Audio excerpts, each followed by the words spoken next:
Halo, nama saya Marco. Nama saya Ferreira. Nama saya Mario. Nama saya Regi. Saya Dedela. Saya Stefani. Saya Rifan Zehi.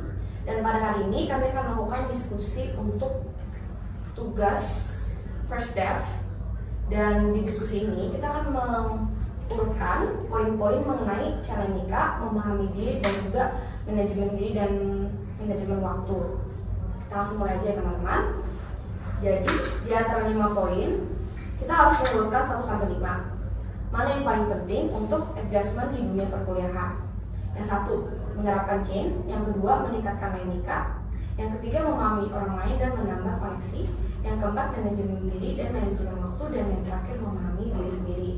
Nah, jadi dari poin-poin ini kita harus kasih alasan dulu nih kenapa poin-poinnya itu kita urutin di angka yang segitu gitu. Oke, semuanya aja. Mungkin kalau dari aku, menurut aku sih manajemen diri sih. Soalnya kalau kita bisa memanage diri sendiri, maka kita bisa memanage waktu dan yang lain-lain juga. Lain-lain? Benar juga sih. Iya sih, sama kan. Ya, dengan manajemen diri kita dapat mengatur diri kita untuk melakukan sesuatu gitu. Lalu dengan hal tersebut, waktu kita juga akan terpakai cukup baik. Kita kan sekarang kayak mahasiswa kan, terus Iya. mahasiswa apalagi banyak tugas, sekarang juga ada habit-habitnya. Kalau kita nggak punya manajemen time yang bagus, itu bakalan kayak ricu banget, terus malah bakalan berpotensi yang dampak negatif banget sama diri kita kalau kita nggak bisa memanajemen diri sendiri sama manajemen waktu. Menurutku. Tapi kenapa sih manajemen waktu itu penting? Emang kita mau manage apa sih? Ya biar waktu kita cukup, kan kita kan nggak cuma sekolah doang kan, pasti kan juga kita perlu, kalau yang merantau juga harus beres-beres kamar, terus masak gitu-gitu, terus juga bersosialisasi, terus juga mungkin kalau ikut panitia juga ngurus panitianya. Nah itu penting, kalau kita nggak manajemen dengan baik pasti kayak ketumpuk-tumpuk, terus diberantakan, terus jadi hektik gitu. Tapi di sini saya kurang setuju dengan pendapat kalian bahwa kan kalian mengatakan bahwa yang pertama itu adalah memanajemen diri dan waktu gitu.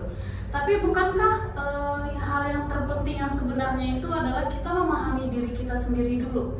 Jadi istilahnya ngapain kita memanajemen diri, kita nggak tahu diri kita ini yang kurang, yang lebih atau yang harus diimprove itu apa. Jadi istilahnya kita harus tahu dulu nih apa yang kurang. Istilahnya kita harus tahu apa yang mau kita kerjakan hari ini supaya kan kita bisa memanajemen waktu itu gitu loh. Itu sih menurut aku. Iya sih.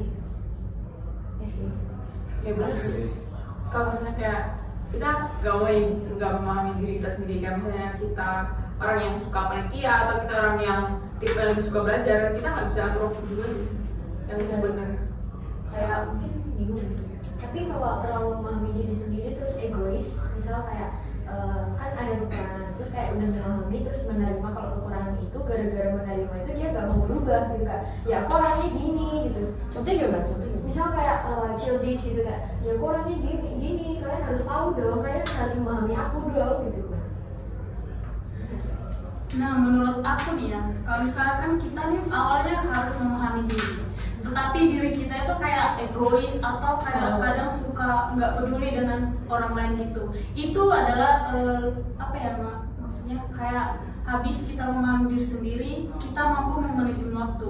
Namun ketika kita kayak agak terhambat di situ, itu gunanya dari change. Itu ada kan caring, humility. Iya. Nah itu dari situ ada pengembangan diri untuk menurunkan keegoisan dalam diri kita sih. Itu menurutku. Untuk meningkatkan hubungan sama orang lain juga. Iya. Jadi yang pertama, yang paling penting apa nih? Memahami diri sendiri. Karena segalanya berawal dari diri sendiri dulu. Iya. Jadi kita tahu visi misi kita gimana. Jadi Kelebihan. terus kita mau capai apa di kedepannya, dan dari situ kalau kita tahu nih, oh gue mau jadi ketua UR kan di tahun depan. Nah berarti kita bakal ngelakuin step-stepnya dong. Ada step-stepnya kan, kita di depan dulu. Kita banyak-banyak ngobrol marketing, banyak-banyak interview juga atau mungkin yang nanya. Dan itu termasuk di manajemen diri dan manajemen waktu. Oh jadi kayak masalah yang tadi Zahi katakan itu akan diselesaikan di manajemen diri itu tadi. Benar.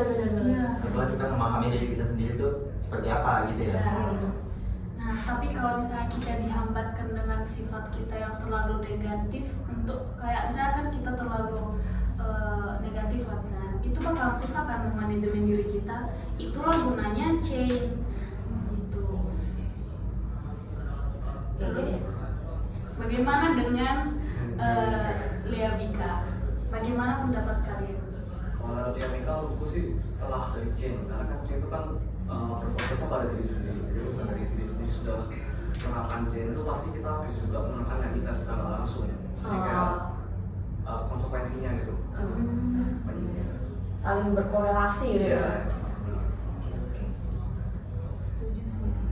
Jadi setelah kita mempunyai kayak integritas di dalam diri kita, moralitas gitu-gitu, kita baru bisa menerapkan kelakuan positif kita ke dunia nyata gitu, kepada orang lain gitu.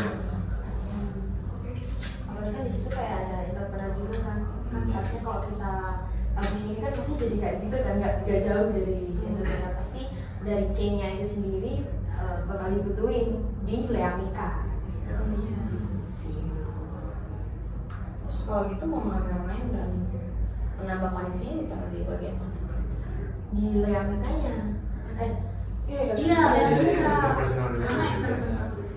Tapi sebelum ke entrepreneur itu yang kalau yang Bika juga kita harus juga yang punya humility juga kan, kayak dasarnya kita juga harus punya sebelum berintegrasi sama orang lain, sama berkomunikasi dan sebagainya gitu sih. Jadi yang pertama ini memahami diri sendiri ya. Ya. Iya.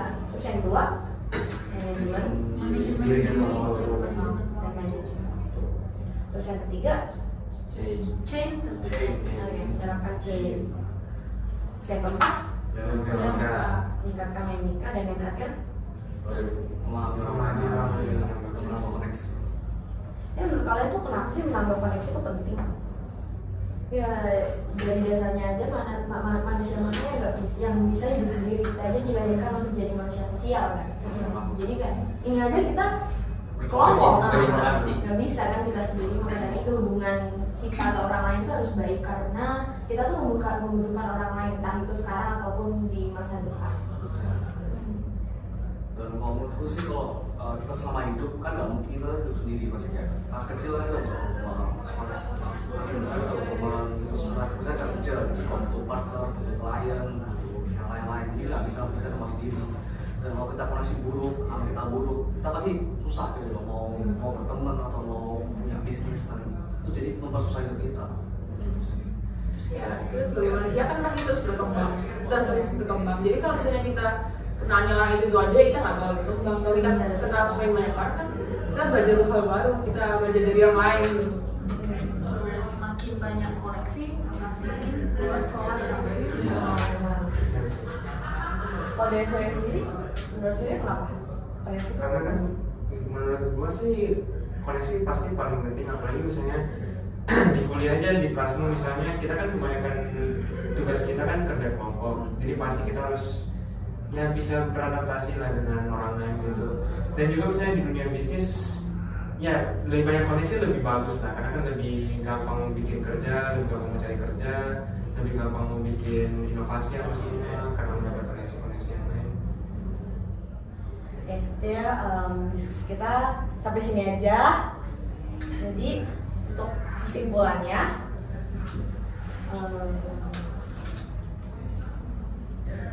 ada yang mau bacain kesimpulan? Boleh. Jadi memahami diri sendiri itu menjadi poin terpenting karena dengan cara itu kita dapat memahami diri kita.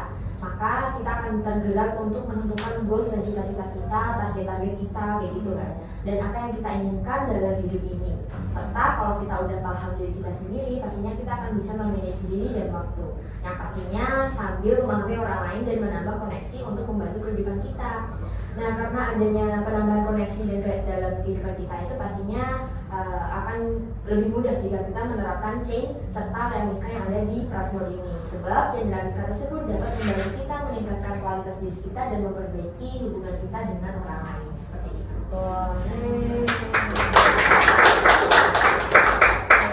Terima kasih teman-teman atas waktunya. Kiranya diskusi ini bisa bermanfaat untuk kita semua. Terima kasih.